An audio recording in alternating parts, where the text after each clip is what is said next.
Hi everyone, welcome to another video of mine.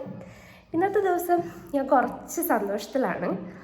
കാരണം വേറെ ഒന്നല്ല, കഴിഞ്ഞ കുറച്ച് ദിവസങ്ങളായിട്ട്, അതായത് കുറച്ച് ആഴ്ചകൾ എന്ന് പറയാൻ പറ്റത്തില്ല, കഴിഞ്ഞ ഒരാഴ്ചയായിട്ട് ഞാൻ കുറച്ച് ഡിപ്രസ്ഡ് ആയിരുന്നു. ഡിപ്രസ്ഡ് എന്ന് വെച്ചാൽ എനിക്ക് എൻ്റെ ലൈഫിൽ ഞാൻ കുറച്ച് പ്ലാൻസും ഡിസിപ്ലിൻസും കുറച്ച് എൻ്റേതായിട്ടുള്ള കുറച്ച് റുട്ടീൻസൊക്കെ ഉണ്ട്. അപ്പോൾ ഇതൊക്കെ കറക്റ്റായിട്ട് ഫോളോ ചെയ്യാത്ത ദിവസങ്ങളിൽ ഞാൻ ഭയങ്കര വിഷമം പിടിച്ചിരിക്കും. അപ്പം റുട്ടീൻസ് എന്ന് പറഞ്ഞാൽ ഭയങ്കര സംഭവമൊന്നുമല്ല, സിമ്പിളാണ്.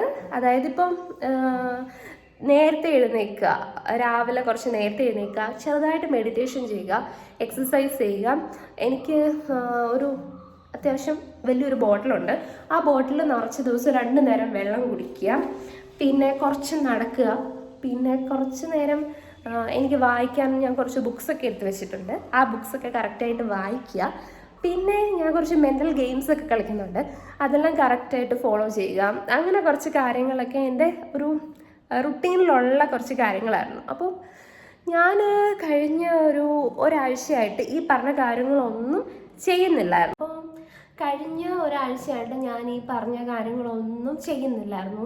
ഞാൻ ഒത്തിരി ലേറ്റായിട്ട് രാത്രി കിടന്നുറങ്ങും, പിന്നെ ഓവറായിട്ട് ഫോൺ യൂസ് ചെയ്യും, സ്ക്രീൻ ടൈം ഒക്കെ ഒരുപാട് കൂടുതലായിരുന്നു. അതുപോലെ രാവിലെ എഴുന്നേൽക്കാനൊക്കെ ഭയങ്കര മടിയായിരുന്നു. ഞാൻ ഒരു 7:30-8 മണി, ചില ദിവസങ്ങളിൽ 8:30-8:45 വരെയൊക്കെ കിടന്നുറങ്ങുമായിരുന്നു. അപ്പോൾ എന്നെ സംബന്ധിച്ചിടത്തോളം അതൊക്കെ ഭയങ്കര മോശമാണ്. കാരണം എനിക്ക് കുറച്ച് ഡിസിപ്ലിൻ ഉണ്ട്. അത് വേറെ ഒന്നിനു വേണ്ടിയിട്ടല്ല, എനിക്ക് എന്നെ തന്നെ ഇമ്പ്രൂവ് ചെയ്യാൻ വേണ്ടിയിട്ടാണ്. അപ്പം എനിക്ക് ഈ ഡിസിപ്ലിൻഡ് ആയിട്ടുള്ള ആ ഒരു റുട്ടീനിൽ നിന്ന് മാറുമ്പോൾ എനിക്ക് തന്നെ ഭയങ്കര വിഷമം വരും. പക്ഷെ എനിക്ക് തിരിച്ച് അതിലോട്ട് വരാനും പറ്റുന്നില്ല. അപ്പം പുറകിൽ നിന്ന് ആരെങ്കിലും നമ്മളൊന്ന് ഫോഴ്സ് ചെയ്യുകയാണെങ്കിൽ ഒരു പക്ഷേ റെഡി ആയേനെ എന്ന് തോന്നിയിട്ടുണ്ട്. പക്ഷെ അതൊന്നും നടക്കത്തില്ല. നമ്മൾ തന്നെ നമ്മളെ എപ്പോഴും ഫോഴ്സ് ചെയ്തുകൊണ്ടിരിക്കണം. അപ്പോൾ ഞാൻ ഇങ്ങനെ കഴിഞ്ഞ ഒരാഴ്ചയായിട്ട് എൻ്റെ ഈ റുട്ടീനെല്ലാം ആകെപ്പാട് തെറ്റുന്നുണ്ട്. ഞാൻ ഓരോ ദിവസം പഠിക്കണം എന്ന് വിചാരിക്കുന്ന കാര്യങ്ങൾ പോലും എനിക്ക് ചെയ്യാൻ പറ്റുന്നില്ല. അപ്പോൾ ഞാൻ ടു ഡു ലിസ്റ്റൊക്കെ കറക്റ്റായിട്ട് ചെയ്തിട്ട് അത് ഫോളോ ചെയ്ത് ടിക്ക് ചെയ്യണം എന്നൊക്കെ വിചാരിക്കുന്ന ഒരാളാണ്. അപ്പം ഓൾമോസ്റ്റ് അതൊക്കെ ചെയ്യാറുണ്ട്. പക്ഷേ ഈ പറഞ്ഞ പോലെ എല്ലാ മാസവും എനിക്ക് ഈ പറഞ്ഞതുപോലെ ഈ മടി എന്ന് പറയുന്ന സംഭവം വന്നു കയറും. അത് എന്തുകൊണ്ടാണെന്ന് ചോദിച്ചു കഴിഞ്ഞാൽ, ഓവറായിട്ട് ബിസി ആവുന്ന സമയത്താണ് നമ്മുടെ റുട്ടീനെല്ലാം എപ്പോഴും തെറ്റിപ്പോകുന്നത്. നമ്മൾ ചെയ്യാൻ ഉദ്ദേശിച്ച കാര്യങ്ങളൊന്നും നടക്കാതെ വരുമ്പോൾ നമ്മൾ ആകെപ്പാടെ കയ്യിൽ നിന്ന് പോകുന്നത്. എനിക്കങ്ങനെ വരാറുണ്ട്, നിങ്ങൾക്കൊക്കെ അങ്ങനെ വരാറുണ്ടോ എന്ന് അറിയത്തില്ല. അപ്പോൾ ഞാൻ വിചാരിച്ചു ഈ ഒരു ശീലം മാറ്റണം. എല്ലാ മാസവും ഇതുപോലെ എനിക്ക് ബിസി ആവും, അതെപ്പോഴും നമ്മൾ ബിസി ആവും. പക്ഷെ ഇതുപോലെയുള്ള ഭയങ്കര ഒരു മെഗാ ബിസി ഇവൻറ്റ്സ് ഒക്കെ വരുന്ന സമയത്ത് ഇതൊക്കെ ഹാൻഡിൽ ചെയ്യാൻ പഠിക്കണം എന്ന് വിചാരിക്കുന്നു. അപ്പം ഞാൻ അതൊരു ചലഞ്ചായിട്ട് എടുക്കാൻ പോവാണ്. ഇനി എത്ര ബിസി എന്ന് പറഞ്ഞാലും എൻ്റെ റുട്ടീനിലുള്ള കാര്യങ്ങൾ, എൻ്റെ ടു ഡു ലിസ്റ്റിലുള്ള കാര്യങ്ങളൊക്കെ ഇനി ഞാൻ ചെയ്യാമെന്ന് ഞാൻ തീരുമാനിക്കുകയാണ്. എത്രത്തോളം വർക്കാവും എന്നറിയത്തില്ല. കഴിഞ്ഞ ദിവസം ഞാൻ ഒരാളിനെ കണ്ടു. അവരൊരു ഗവൺമെൻറ് എംപ്ലോയി ആണ്. അപ്പം ഒരു പുള്ളിക്കാരിയാണ്, ഒരു 40-45 അത്രയൊക്കെ ഏജൊക്കെ ഉള്ള ഒരു ലേഡി. അപ്പോൾ പുള്ളിക്കാരി എല്ലാ ദിവസവും രാവിലെ 3 മണിക്ക് എഴുന്നേൽക്കും. എന്നിട്ട് രാത്രിയിൽ ഒരു 10 മണിയൊക്കെ ആകുമ്പോഴാണ് എല്ലാ ദിവസവും കിടക്കുന്നത്. പിന്നെ വീട്ടിലെ ജോലി ചെയ്തിട്ടാണ് പോകുന്നത്. അപ്പോൾ ഇതൊക്കെ എല്ലാ വീടുകളിലും, മിക്ക വീടുകളിലും ഉള്ളവർ ഇങ്ങനെയൊക്കെ ചെയ്യുന്നതാണ്. അപ്പം എന്നോട് ഇങ്ങനെ ഒരാൾ പറഞ്ഞപ്പം എനിക്ക് ഇതൊക്കെ എങ്ങനെ പറ്റുന്നു, അയ്യോ എനിക്ക് പറ്റത്തില്ല, എനിക്കിതൊക്കെ ഈ ഒരു എന്താ പറയുന്നത്, നേരത്തെ എഴുന്നേറ്റ് കഴിഞ്ഞാൽ എനിക്ക് ഭയങ്കര ക്ഷീണം വരും. അതുപോലെ എനിക്ക് രാത്രി ലേറ്റായിട്ട് കിടന്നു കഴിഞ്ഞാലും എനിക്ക് ഭയങ്കര ക്ഷീണം വരും. ഇങ്ങനെയൊക്കെയുള്ള കൂട്ടത്തിലാണ്. അപ്പോൾ ഇതൊക്കെ എങ്ങനെ പറ്റുന്നു എന്ന് ഞാൻ ആലോചിച്ചു. അപ്പം ഞാൻ ഈ കാര്യം വന്നിട്ട് എൻ്റെ വീട്ടിൽ വന്നു എൻ്റെ അമ്മയോട് പറഞ്ഞു. അപ്പോഴാണ് ഞാനൊരു സത്യം തിരിച്ചറിയുന്നത്, എൻ്റെ അമ്മയും ഇതുപോലെയാണ്. അമ്മയ്ക്കൊരു കറക്റ്റ് പ്ലാനുണ്ട് കിടക്കുന്നതിനും എഴുന്നേൽക്കുന്നതിനും. അപ്പോൾ അമ്മ ഇത് പറഞ്ഞ പോലെ രാവിലെ എല്ലാ ദിവസവും 5:45-6 മണി ആ ഒരു സമയമാകുമ്പോഴത്തേക്കിനും എഴുന്നേൽക്കും. എന്നിട്ട് രാത്രി ഒരു 10 മണി ആ ഒരു സമയമൊക്കെ ആകുമ്പോഴത്തേനും കിടക്കും. അപ്പം ഞാൻ ചോദിച്ചത് എങ്ങനെ പറ്റുന്നത്, എനിക്ക് മാത്രമേ ഉള്ളൂ ഇങ്ങനെ കറക്റ്റായിട്ട് എഴുന്നേൽക്കാൻ പറ്റാത്തേ എന്നൊക്കെ ചോദിച്ചു. അപ്പം അമ്മ എന്നോട് കുറച്ച് ട്രിക്സൊക്കെ പറഞ്ഞു തന്നു, രാവിലെ നേരത്തെ എഴുന്നേൽക്കാനുള്ള കുറച്ച് ട്രിക്സ്. എന്താണെന്ന് ഞാൻ പറയാം. ട്രിക്സ് എന്താണെന്ന് വെച്ചാൽ ഞാൻ ചെയ്യുന്ന കാര്യങ്ങളൊക്കെ തന്നെയാണ്. പക്ഷെ ഈ മടിയിൽ നിന്ന് നമ്മളെ മാറ്റാൻ വേറെ ആർക്കും പറ്റത്തില്ല, വേറെ ആരുടെയും ട്രിക്സിനും പറ്റത്തില്ല. അത് നമ്മൾ തന്നെ ശ്രമിക്കണം. അപ്പോൾ ട്രിക്സ് എന്താണെന്ന് വെച്ചാൽ, ഒന്നാമത്തെ കാര്യം അലാം വെച്ച് കിടക്കുക. അലാം വെക്കുമ്പോൾ നമ്മുടെ ഫോണ് നമ്മളുടെ ബെഡിൻ്റെ അടിയിൽ ബെഡിൻ്റെ അടുത്ത് വെക്കാൻ പാടില്ല, കുറച്ച് ദൂരെ വെക്കണം. ഇതൊക്കെ എല്ലാവർക്കും അറിയാവുന്ന കാര്യമായിരിക്കും. അപ്പോൾ നമ്മൾ അലാം അടിക്കുമ്പം എഴുന്നേറ്റ് അവിടെ ചെന്ന് നമ്മൾ അലാം ഓഫ് ചെയ്യും. അപ്പോഴത്തേക്കും നമ്മൾ എഴുന്നേൽക്കുന്ന ഒരു സമയം കൊണ്ട് നമ്മുടെ മടി അല്ലെങ്കിൽ പിന്നെ കിടക്കണം എന്നുള്ള ആ ഒരു തോന്നൽ ഒരു പരിധി വരെ മാറും. അപ്പോൾ എൻ്റെ പപ്പ പറഞ്ഞ വേറൊരു കാര്യമാണ്, അത് എന്നോട് പറഞ്ഞല്ല അമ്മയോട് പറഞ്ഞതാണ്. നമ്മൾ രാവിലെ എഴുന്നേറ്റ് കഴിഞ്ഞാൽ കുറച്ച് നേരം അങ്ങോട്ടും ഇങ്ങോട്ടും നടക്കണം, റൂമിൽ തന്നെയോ അല്ലെങ്കിൽ വീട്ടിനുള്ളിൽ തന്നെ അങ്ങോട്ടും ഇങ്ങോട്ടും നടക്കണം. അപ്പോഴത്തേക്കും നമ്മുടെ ആ കിടക്കണം എന്നുള്ള ഒരു ടെൻഡൻസി കുറച്ച് കുറയുമെന്ന് പറഞ്ഞു. ഇതേ കാര്യം അമ്മ എന്നോടും പറഞ്ഞു. അപ്പം ഞാനത് ഇന്ന് രാവിലെ ഒന്ന് ചെയ്ത് നോക്കിയപ്പം ശരിയാണ്, എനിക്കത് വർക്ക് ആവുന്നുണ്ട്. ഞാൻ കുറച്ച് നേരം അങ്ങോട്ടും ഇങ്ങോട്ടും നടന്നപ്പം എനിക്ക് പിന്നെയും കിടക്കണം എന്നുള്ള അതങ്ങ് മാറിക്കിട്ടി. പിന്നുള്ള സംഭവം എന്ന് വെച്ചാൽ നമ്മൾ എഴുതി വയ്ക്കുന്ന ടു ഡു ലിസ്റ്റ് ഉണ്ടല്ലോ, അതായത് അത് ഏറ്റവും നല്ലത് തലേ ദിവസം രാത്രി കിടക്കുന്നതിന് മുമ്പ് നമ്മൾ പിറ്റേ ദിവസം എന്തൊക്കെ ചെയ്യണം, രാവിലെ എഴുന്നേറ്റ് ഇത്ര സമയം പഠിക്കണം, ഇന്ന കാര്യങ്ങൾ ചെയ്യണം, എക്സസൈസ് ചെയ്യണം, വെള്ളം കുടിക്കണം, അല്ലെങ്കിൽ അത് പഠിക്കണം, അവിടെ പോകണം, അത് വാങ്ങിക്കണം, അതെല്ലാം നമ്മൾ എഴുതി വെക്കുക. ഇതെല്ലാം നമ്മൾ രാവിലെ എഴുന്നേറ്റ് കാണുന്ന സ്ഥലത്ത് തന്നെ കൊണ്ടുവന്ന് വെക്കുക. അപ്പം നമുക്ക് അത് ചെയ്യണമല്ലോ എന്നുള്ള ഒരു ത്വര നമ്മുടെ മനസ്സിൽ വരും. ഇതാണ് സെക്കൻഡ് ടിപ്പ് എന്ന് പറയുന്നത്.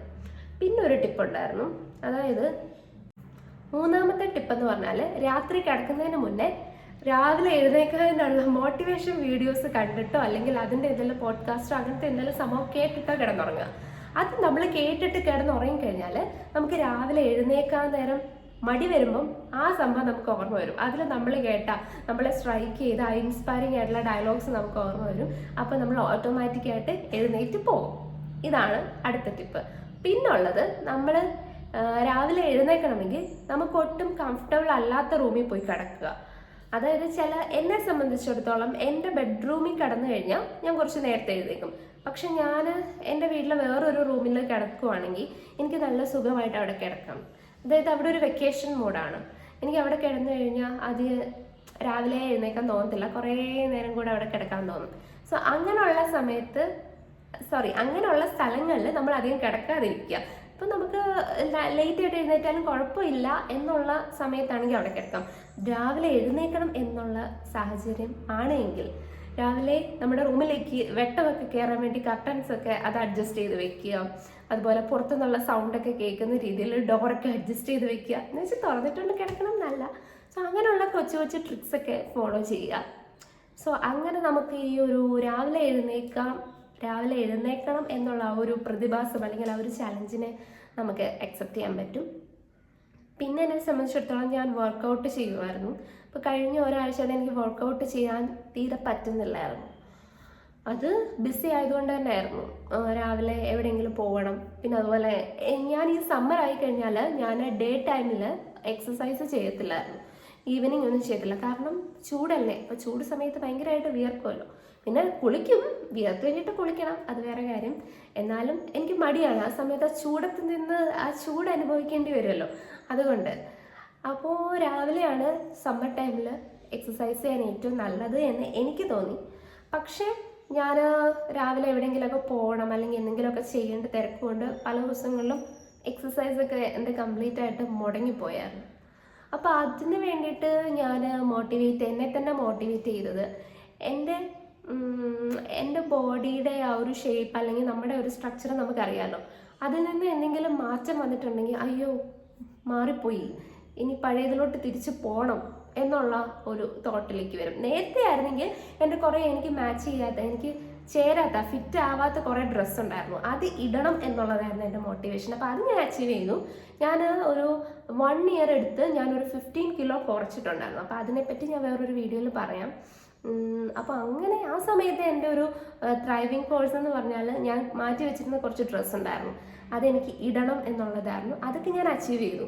ഇപ്പം എനിക്ക് എക്സസൈസിനുള്ള ഒരു ത്രൈവിങ് ഫോഴ്സ് എന്ന് പറഞ്ഞാൽ ഈ പറഞ്ഞ പോലെ നമ്മുടെ ബോഡിയിൽ നമ്മൾ കീപ്പ് ചെയ്യുന്ന ഒരു ഫിഗർ ഉണ്ടല്ലോ, അതിൽ നിന്ന് എന്തെങ്കിലും കുറച്ച് കൂടിയ എക്സസ് ഫാറ്റോ എല്ലാം എവിടെയെങ്കിലും വന്ന് ഡിപ്പോസിറ്റ് ആയിട്ടുണ്ടെങ്കിൽ അത് കുറയ്ക്കണം. അതാണ് ഇപ്പോഴത്തെ എൻ്റെ കറൻ്റ്ലി ഒരു മോട്ടിവേഷൻ ഫാക്ടർ എന്ന് പറയുന്നത് എക്സസൈസിൻ്റെ കാര്യത്തിൽ. സോ അതായിരുന്നു സെക്കൻഡ് എന്ന് പറയുന്നത്. പിന്നെ എനിക്ക് ടു ഡു ലിസ്റ്റ് ഒന്നും കറക്റ്റായിട്ട് ഫോളോ ചെയ്യാൻ പറ്റുന്നില്ല. അപ്പം അതിന് നമുക്ക് വേണ്ടത് കൺസിസ്റ്റൻസി എന്ന് പറയുന്നൊരു കാര്യമാണ്. കൺസിസ്റ്റൻ്റ് ആയിട്ട് നമ്മളൊരു കാര്യം ചെയ്തുകൊണ്ടിരിക്കുക. ഇപ്പോൾ 21 ഡേയ്സ് നമ്മളൊരു കാര്യം അടുപ്പിച്ച് ചെയ്തുകൊണ്ടിരുന്നാൽ അത് നമ്മുടെ ഒരു ഹാബിറ്റായി മാറുമെന്ന് പറയുന്നുണ്ട്. അപ്പം അങ്ങനെ ഞാൻ ചെയ്യാൻ ഇനി പ്ലാൻ ചെയ്യുന്ന ഒരു കാര്യമാണ് ഈ രാവിലെ നേരത്തെ എഴുന്നേൽക്കുന്ന കാര്യം. ഇനി മുതൽ അതൊരു 21 ഡേയ്സ് അടുപ്പിച്ച് ചെയ്ത് നോക്കാം. അതിൻ്റെ ഹാബിറ്റ് ആകുമോ ഇല്ലയോ എന്ന് എനിക്കൊന്ന് അറിയണം. സോ പിന്നെ കുറേ കാര്യങ്ങളുണ്ട്, അതെല്ലാം പറഞ്ഞു കഴിഞ്ഞാൽ വീഡിയോ കുറച്ച് ലെങ്തി ആയിപ്പോവും. So that's it. Thank you. By.